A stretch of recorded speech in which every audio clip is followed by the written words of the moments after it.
दशरथ दीन भाव से खड़े हुए रानियों सहित अपने पुत्र श्री राम, लक्ष्मण और पुत्रवधू सीता को जाते हुए देख रहे थे। जानते हैं आगे क्या हुआ?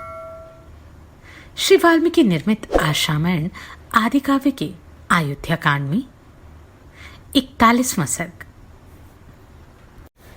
पुरुष सिंह श्री राम ने माताओं सहित पिता के लिए दूर से ही हाथ जोड़ रखे थे। उसी अवस्था में जब वे रथ द्वारा नगर से बाहर निकलने लगे, उस समय रनवास की रानियों में बड़ा हाहाकार मच गया। वे रोती हुई कहने लगी, हाय, जो हम अनाथ, दुर्बल और शोचनीय जनों की गति अर्थात सब सुखों की प्राप्ति कराने वाले और शरण अर्थात समस्त आपत्तियों से रक्षा करने वाले थे, वे हमारे नाथ अर्थात संपूर्ण मनोरथ को पूर्ण करने वाले श्री राम कहाँ चले जा रहे हैं? जो किसी के द्वारा झूठा कलंक लगाए जाने पर भी क्रोध नहीं करते थे, क्रोध दिलाने वाली बातें नहीं कहते थे और रूठे हुए सभी लोगों को मनाकर प्रसन्न कर लेते थे। वे दूसरों के दुख में संवेदना प्रकट करने वाले राम कहाँ जा रहे हैं? जो महातेजस्वी महात्मा श्री राम अपनी माता कौशल्या के साथ जैसा बर्ताव करते थे, वैसा ही बर्ताव हमारे साथ भी करते थे, वे कहाँ चले जा रहे हैं? कैकेयी के द्वारा कलेश में डाले गए महाराज के वन में जाने के लिए कहने पर हम लोगों को अथवा समस्त जगत की रक्षा करने वाले श्री रघुवीर कहाँ चले जा रहे हैं? अहो, ये राजा बड़े बुद्धिमान है, जो कि जीव जगत के आश्रयभूत धर्मपरायण सत्यव्रती श्री राम को वनवास के लिए देश निकाला दे दिया। इस प्रकार वे सबकी सब रानियां बछड़ों से बिछड़ी हुई गायों की तरह दुख से आर्त होकर रोने और उच्च स्वर से क्रंदन करने लगी। अंतपुर में वह घोर आर्तनाद सुनकर पुत्र शोक से संतप्त हुए महाराज दशरथ बहुत दुखी हो गए। उस दिन अग्निहोत्र बंद हो गया, गृहस्थों के घर भोजन नहीं बना, प्रजाओं ने कोई काम नहीं किया, सूर्यदेव अस्ताचल को चले गए, हाथियों ने मुंह नहीं लिया, चारा छोड़ दिया गया, गायों ने बछड़ों को दूध नहीं पिलाया और पहले पहल पुत्र को जन्म देकर भी कोई माता प्रसन्न नहीं हुई। त्रिशंकु, मंगल, गुरु, बुध तथा अन्य समस्त ग्रह शुक्र शनि आदि रात में वक्र गति से चंद्रमा के पास पहुंचकर दारुण क्रूर कांति युक्त होकर स्थित हो गए। नक्षत्रों की कांति फीकी पड़ गई और ग्रह निस्तेज हो गए। वे सब के सब आकाश में विपरीत मार्ग पर स्थित हो धूमाच्छन्न प्रतीत हो रहे थे। आकाश में छाई हुई मेघमाला वायु के वेग से उमड़े हुए समुद्र के समान प्रतीत होती थी। श्री राम के वन को जाते समय वह सारा नगर जोर जोर से हिलने लगा। समस्त दिशाएं व्याकुल हो उठी, उनमें अंधकार सा छा गया। न कोई ग्रह प्रकाशित होता था, न नक्षत्र। सहसा सारे नागरिक दीन दशा को प्राप्त हो गए। किसी ने भी आहार या विहार में मन नहीं लगाया। अयोध्यावासी सब लोग शोक परंपरा से संतप्त हो निरंतर लंबी सांसें खींचते हुए राजा दशरथ को कोसने लगे। मार्ग पर निकला हुआ कोई भी मनुष्य प्रसन्न नहीं दिखाई देता था। सबका मुख आंसुओं से भीगा हुआ था और सभी शोकमग्न हो रहे थे।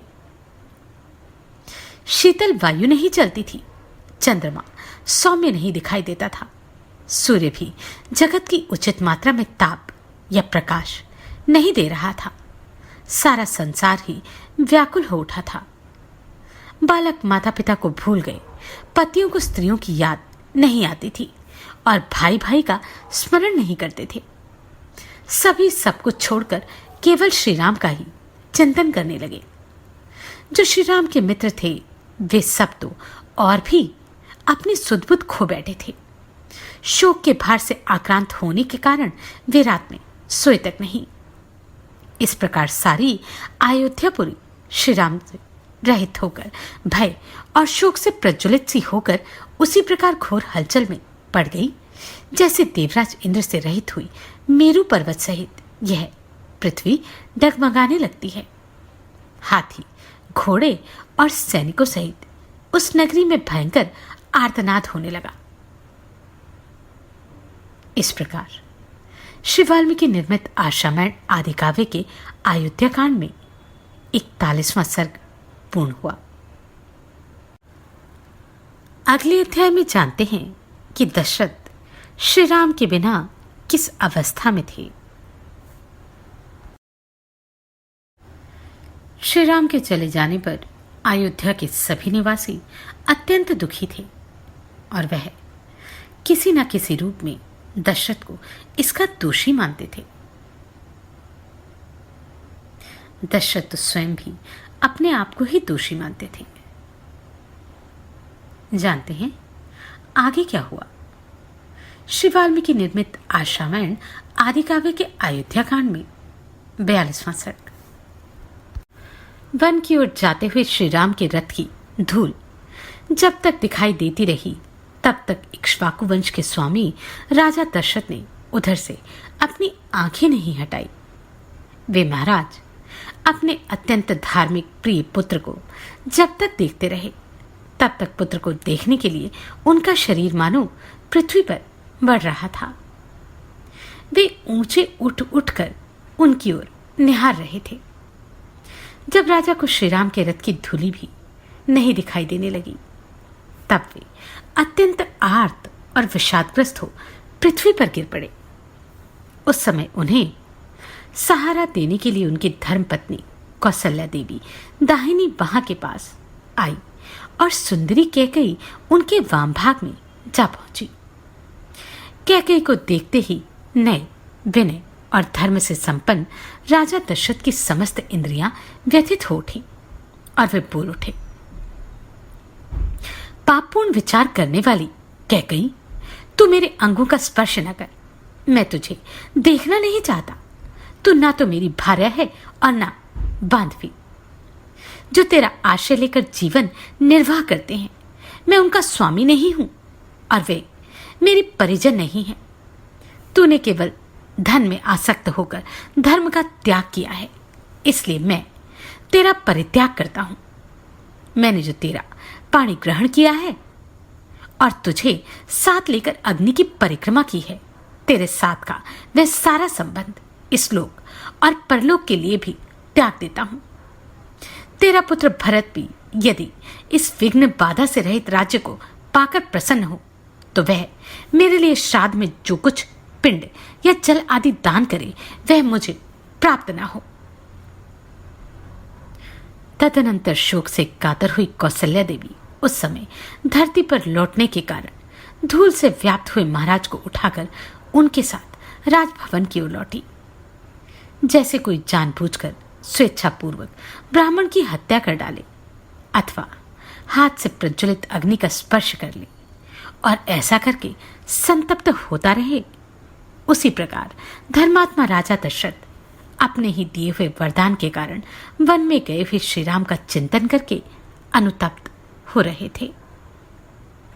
राजा दशरथ बारंबार पीछे लौटकर रथ के मार्ग पर देखने का कष्ट उठाते थे।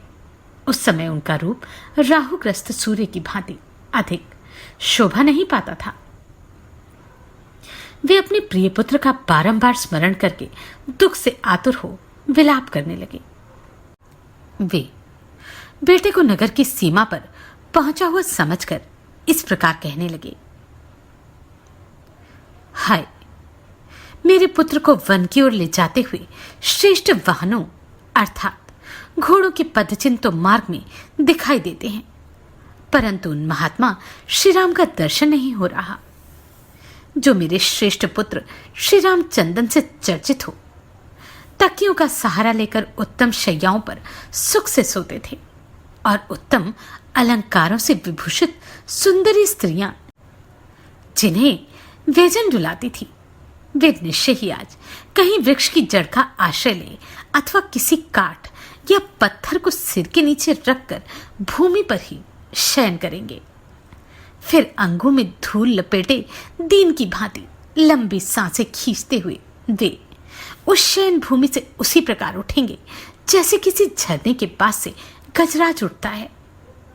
निश्चय ही वन में रहने वाले मनुष्य लोकनाथ महाबाहु श्री राम को वहां से अनाथ की भांति उठकर जाते हुए देखेंगे। जो सदा सुख भोगने के ही योग्य हैं, वह जनक की प्यारी पुत्री सीता आज अवश्य ही कांटों पर पैर पड़ने से व्यथा का अनुभव करती हुई वन को जाएगी।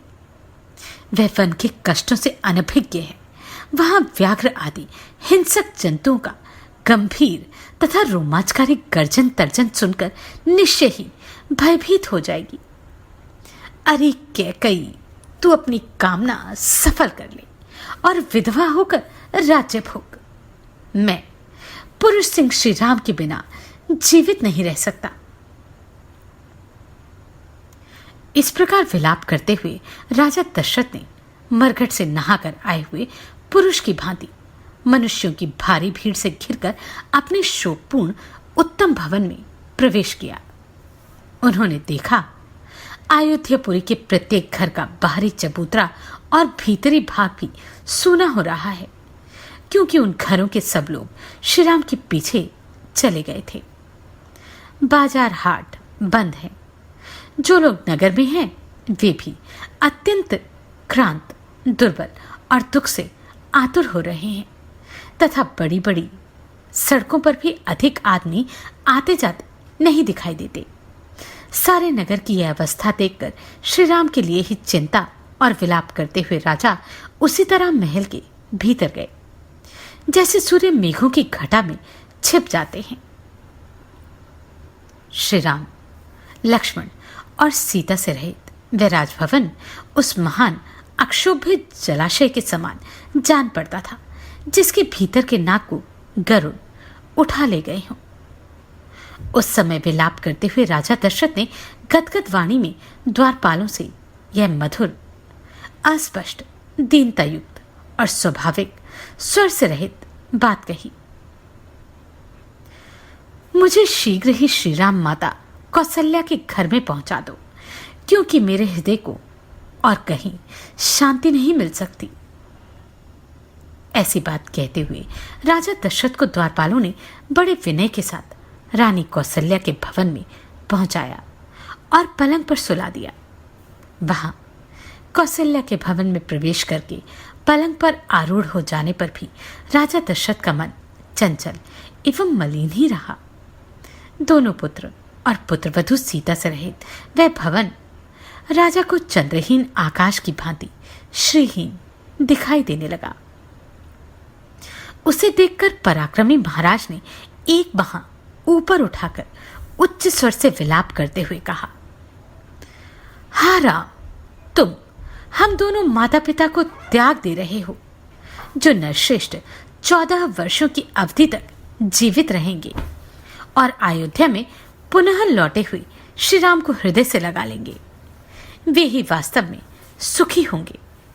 तदनंतर अपनी कालरात्रि के समान वह रात्रि आने पर राजा दशरथ ने आधी रात होने पर कौशल्या से इस प्रकार कहा, कौशल्य, मेरी दृष्टि श्री राम के ही साथ चली गई और वह अब तक नहीं लौटी है। अतः मैं तुम्हें देख नहीं पाता। एक बार अपने हाथ से मेरे शरीर का स्पर्श तो करो। शैया पर पड़े हुए महाराज दशरथ को श्री राम का ही चिंतन करते हुए और लंबी सांसें खींचते देख देवी कौशल्या अत्यंत व्यथित हो उनके पास जा बैठी और बड़े कष्ट से विलाप करने लगी।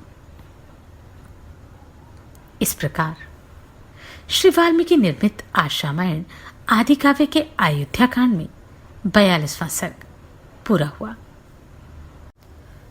रानी कौशल्या दुविधा में थी। एक तरफ उनके पति थे और दूसरी तरफ उनके पुत्र और पुत्रवधू। जानते हैं क्या होता है अगले अध्याय में।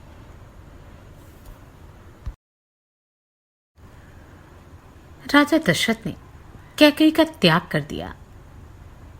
वह अपना दुख प्रकट कर पा रहे थे, किंतु रानी कौशल्या दुविधा में थी। एक तरफ उनके पति थे और एक तरफ पुत्र का दुख। जानते हैं क्या होता है इस अध्याय में?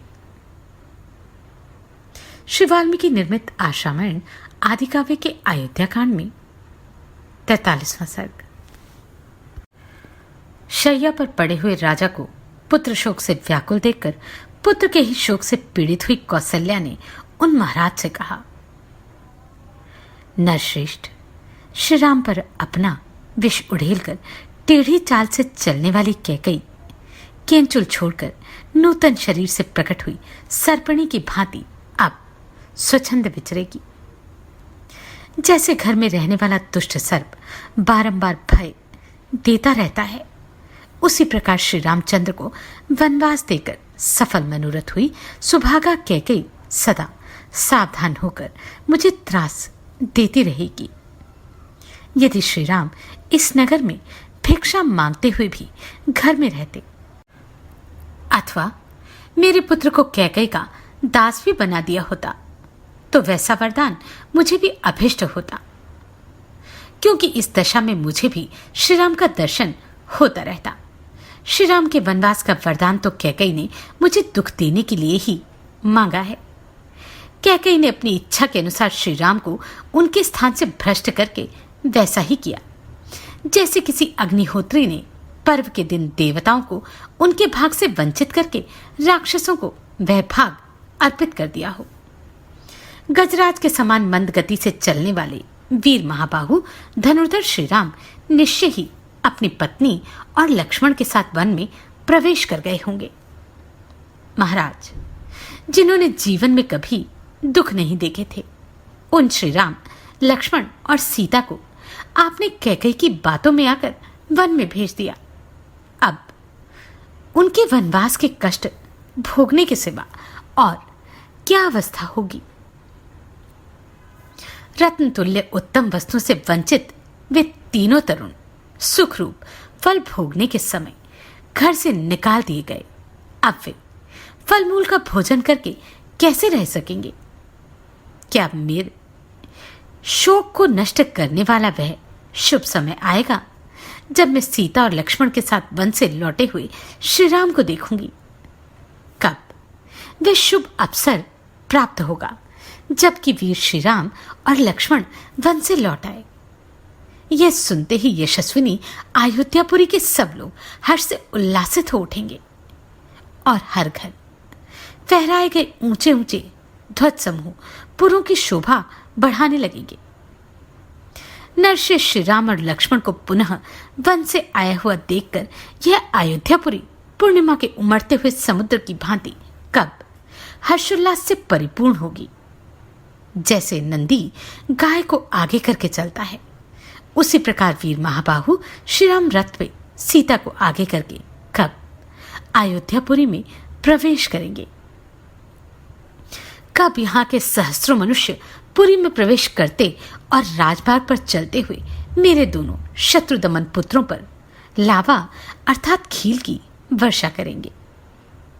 उत्तम आयुध एवं खड्ग लिए शिखर युक्त पर्वतों के समान प्रतीत होने वाले श्री राम और लक्ष्मण सुंदर कुंडलों से अलंकृत हो कब अयोध्यापुरी में प्रवेश करते हुए मेरे नेत्रों के समक्ष प्रकट होंगे।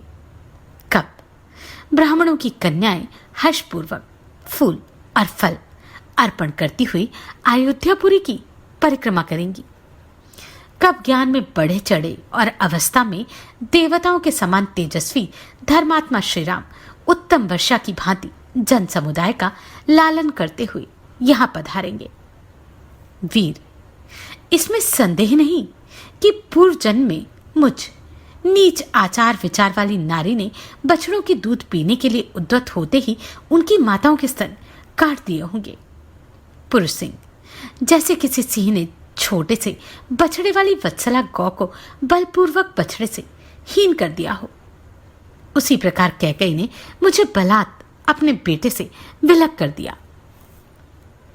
जो उत्तम गुणों से युक्त और संपूर्ण शास्त्रों में प्रवीण है, उन अपने पुत्र श्री राम के बिना मैं, इकलौते बेटे वाली मां, जीवित नहीं रह सकती। अब प्यारे पुत्र श्री राम और महाबली लक्ष्मण को देखे बिना मुझ में जीवित रहने की शक्ति ही नहीं। जैसे ग्रीष्म ऋतु में उत्कृष्ट प्रभा वाले भयंकर भगवान सूर्य अपनी किरणों द्वारा इस पृथ्वी को अधिक ताप देते हैं, उसी प्रकार यह पुत्र शोक जनित महान अहितकारक अग्नि आज मुझे जलाए दे रही है। इस प्रकार श्री वाल्मीकि निर्मित आशारामायण आदि काव्य के अयोध्या कांड में 43वां सर्ग पूरा हुआ। केवल कौशल्या के ही पुत्र राम तो वन को नहीं गए थे, उनके साथ लक्ष्मण भी गए थे, जो सुमित्रा के पुत्र थे। सुमित्रा का इस विषय में क्या विचार था, जानते हैं अगले अध्याय में। सुमित्रा कौशल्या के साथ और दशरथ की सेवा में उपस्थित थी। कौशल्या अत्यधिक दुखी थी, तो सुमित्रा का दुख भी कम न था। जानते हैं सुमित्रा ने कौशल्या को कैसे ढाढ़स बंधाया।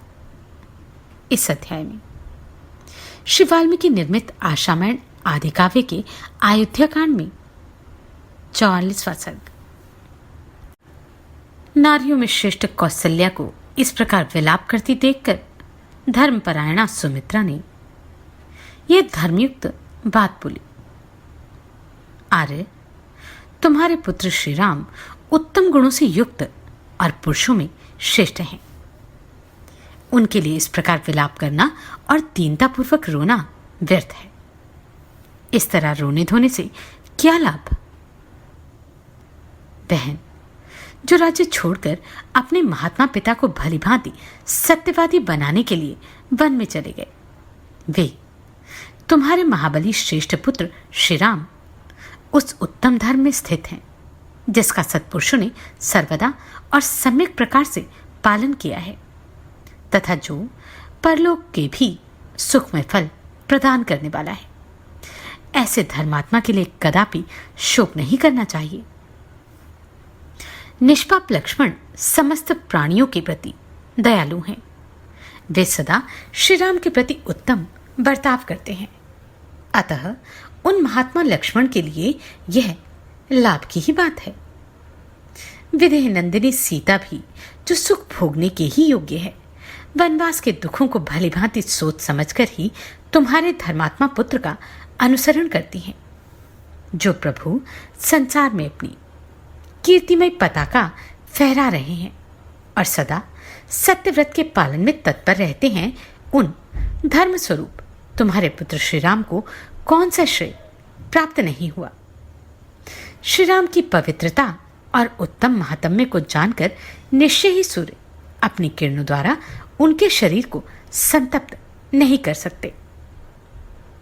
सभी समयों में वनों से निकली हुई उचित शीत और ग्रीष्म से युक्त सुखद और मंगलमय वायु श्री रघुनाथ जी की सेवा करेगी। रात्रिकाल में धूप का कष्ट दूर करने वाले शीतल चंद्रमा सोते हुए निष्पाप श्री राम का अपनी किरणों रूपी करों से आलिंगन और स्पर्श करके उन्हें आह्लाद प्रदान करेंगे। श्री राम के द्वारा रणभूमि में तिमिध्वज अर्थात शंबर के पुत्र दानवराज सुबाहु को मारा गया देख विश्वामित्र जी ने उन महातेजस्वी वीर को बहुत से दिव्यास्त्र प्रदान किए थे। वे पुरुष सिंह श्री राम बड़े शूरवीर हैं। वे अपने ही बाहुबल का आश्रय लेकर जैसे महल में रहते थे, उसी प्रकार वन में भी निडर होकर रहेंगे। जिनके बाणों का लक्ष्य बनकर सभी शत्रु विनाश को प्राप्त होते हैं, उनके शासन में यह पृथ्वी और यहाँ के प्राणी कैसे नहीं रहेंगे। श्री राम की जैसी शारीरिक शोभा है, जैसा पराक्रम है और जैसी कल्याणकारिणी शक्ति है, उससे जान पड़ता है कि वे वनवास से लौटकर शीघ्र ही अपना राज्य प्राप्त कर लेंगे। देवी, श्री राम सूर्य के ही सूर्य अर्थात प्रकाशक हैं और अग्नि के भी अग्नि अर्थात दाहक हैं। वे प्रभु के भी प्रभु, लक्ष्मी की भी उत्तम लक्ष्मी और क्षमा की भी क्षमा है। इतना ही नहीं, वे देवताओं की भी देवता और भूतों के भी उत्तम भूत हैं। वे वन में रहें या नगर में, उनके लिए कौन से चराचर प्राणी दोषावह हो सकते हैं। पुरुष शिरोमणि श्री राम शीघ्र ही पृथ्वी, सीता और लक्ष्मी इन तीनों के साथ राज्य पर अभिषिक्त होंगे। जिनको नगर से निकलते देख अयोध्या का सारा जनसमुदाय शोक की वेग से आहत हो नेत्रों से दुख के आंसू बहा रहा है। कुश और चीर धारण करके वन को जाते हुए जिन अपराजित नित्य विजय वीर के पीछे पीछे सीता के रूप में साक्षात लक्ष्मी ही गई हैं, उनके लिए क्या दुर्लभ है। जिनके आगे धनुर्धारियों में श्रेष्ठ लक्ष्मण स्वयं बाण और खड़ग आदि अस्त्र लिए जा रहे हैं, उनके लिए जगत में कौन सी वस्तु दुर्लभ है। देवी, मैं तुमसे सत्य कहती हूं, तुम वनवास की अवधि पूर्ण होने पर यहां लौटे हुए श्री राम को फिर देखोगी। इसलिए तुम शोक और मोह दोनों छोड़ दो। कल्याणी, अनिंदते, तुम नवोदित चंद्रमा के समान अपने पुत्र को पुनः अपने चरणों में मस्तक रखकर प्रणाम करते देखोगी। राजभवन में प्रविष्ट होकर पुनः राजपथ पर अभिषिक्त हुए अपने पुत्र को बड़ी भारी राजलक्ष्मी से संपन्न देखकर तुम शीघ्र ही अपने नेत्रों से आनंद के आंसू बहाओगी। देवी, श्री राम के लिए तुम्हारे मन में शोक और दुख नहीं होना चाहिए, क्योंकि उनमें कोई अशुभ बात नहीं दिखाई देती। तुम सीता और लक्ष्मण के साथ अपने पुत्र श्री राम को शीघ्र ही यहां उपस्थित देखोगी। पाप रहित देवी, तुमने तो इन सब लोगों को धैर्य बंधाना चाहिए, फिर स्वयं ही इस समय अपने हृदय में इतना दुख क्यों करती हो। देवी, तुम्हें शोक नहीं करना चाहिए, क्योंकि तुम्हें रघुकुल नंदन राम जैसा बेटा मिला है। श्री राम से बढ़कर सन्मार्ग में स्थिर रहने वाला मनुष्य संसार में दूसरा कोई नहीं है। जैसे वर्षाकाल के मेघों की घटा जल की वृष्टि करती है, उसी प्रकार तुम सूर्योदय सहित अपने पुत्र श्री राम को अपने चरणों में प्रणाम करते देख शीघ्र ही आनंद पूर्वक आंसुओं की वर्षा करोगी। तुम्हारे वरदायक पुत्र पुनः शीघ्र ही अयोध्या में आकर अपने मोटे मोटे कोमल हाथों द्वारा तुम्हारे दोनों पैरों को दबाएंगे। जैसे मेघमाला पर्वत को नहलाती है, उसी प्रकार तुम अभिवादन करके नमस्कार करते हुए सूर्योदय सहित अपने शूरवीर पुत्र का आनंद के आंसुओं से अभिषेक करोगी। बातचीत करने में कुशल, दोष रहित तथा रमणीय रूप वाली देवी सुमित्रा इस प्रकार तरह तरह की बातों से श्री राम माता कौशल्या को आश्वासन देती हुई उपयुक्त बातें कहकर चुप हो गई। लक्ष्मण की माता का यह वचन सुनकर महाराज दशरथ की पत्नी तथा श्री राम की माता कौशल्या का सारा शोक उनके शरीर अर्थात मन में ही तत्काल विलीन हो गया। ठीक उसी तरह जैसे शरद ऋतु का थोड़े जल वाला बादल शीघ्र ही छिन्न भिन्न हो जाता है। इस प्रकार श्री वाल्मीकि निर्मित आशा रामायण आदि काव्य के अयोध्या कांड में 44वां सर्ग पूरा हुआ।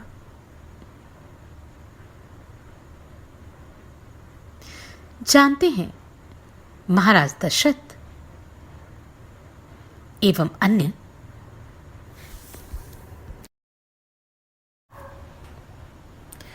इधर दशरथ, रानी सुमित्रा और कौशल्या अपने आप को संभालने का प्रयत्न कर रहे थे और उधर श्री राम अपने आप को। जानते हैं आगे क्या हुआ। श्री वाल्मीकि निर्मित आशा रामायण आदि काव्य के अयोध्या कांड में 45वां सर्ग। उधर सत्य पराक्रमी महात्मा श्री राम जब वन की ओर जाने लगे उस समय उनके प्रति अनुराग रखने वाले बहुत से अयोध्यावासी मनुष्य वन में निवास करने के लिए उनके पीछे पीछे चल दिए। जिसके जल्दी लौटने की कामना की जाए उस स्वजन को दूर तक नहीं पहुंचाना चाहिए इत्यादि रूप से बताए गए सुहृद धर्म के अनुसार जब राजा दशरथ बलपूर्वक लौटा दिए गए तब भी जो श्री राम के रथ के पीछे पीछे लगे हुए थे वे अयोध्यावासी अपने घर को नहीं लौटे, क्योंकि अयोध्यावासी पुरुषों के लिए सद्गुण संपन्न महायशस्वी श्री राम पूर्ण चंद्रमा के समान प्रिय हो गए थे। उन प्रजाजनों ने श्री राम से लौट चलने के लिए बहुत प्रार्थना की, किंतु वे पिता के सत्य की रक्षा करने के लिए वन की ओर ही बढ़ते गए। वे प्रजाजनों को इस प्रकार स्नेह भरी दृष्टि से देख रहे थे मानो नेत्रों से ही उन्हें पी रहे हों। उस समय श्री राम ने अपनी संतान के समान प्रिय उन प्रजाजनों से स्नेहपूर्वक कहा, अयोध्या निवासियों को मेरे प्रति जो प्रेम और आदर है वह मेरी ही प्रसन्नता के लिए भरत के प्रति और अधिक रूप में दिखाई देना चाहिए। उनका चरित्र बड़ा ही सुंदर है, सबका कल्याण करने वाला है। कैकेयी का आनंद बढ़ाने वाले भरत आप लोगों का यथावत प्रिय और हित करेंगे। वे अवस्था में छोटे होने पर भी ज्ञान में बड़े हैं, पराक्रमोचित गुणों से संपन्न होने पर भी स्वभाव के बड़े कोमल हैं। वे आप लोगों के लिए राजा योग्य ही होंगे और प्रजा के भय का निवारण करेंगे। वे मुझसे भी अधिक राजोचित गुणों से युक्त हैं, इसलिए महाराज ने उन्हें युवराज बनाने का निश्चय किया है। अतः आप लोगों को अपने स्वामी भरत की आज्ञा का सदा पालन करना चाहिए। मेरे वन में चले जाने पर महाराज दशरथ जिस प्रकार भी शोक से संतप्त न होने पाए, इस बात के लिए आप लोग सदा चेष्टा रखें। मेरा प्रिय करने की इच्छा से आपको मेरी इस प्रार्थना पर अवश्य ध्यान देना चाहिए। दशरथ नंदन श्री राम ने ज्यों ज्यों धर्म का आश्रय लेने के लिए दृढ़ता दिखाई, त्यों ही त्यों प्रजाजनों के मन में उन्हीं को अपना स्वामी बनाने की इच्छा प्रबल होती गई। समस्त पुरवासी अत्यंत दीन होकर आंसू बहा रहे थे और लक्ष्मण सहित श्री राम मानो अपने गुणों में बांधकर उन्हें खींचे लिए जाते थे। उनमें बहुत से ब्राह्मण थे जो ज्ञान, अवस्था और तपोबल तीनों की ही दृष्टि से बड़े थे। वृद्धावस्था के कारण कितनों के तो सिर कांप रहे थे।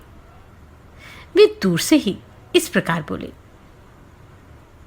अरे वो तेज चलने वाले अच्छी जाति के घोड़ों, तुम बड़े वेगशाली हो और श्री राम को वन की ओर लिए जा रहे हो।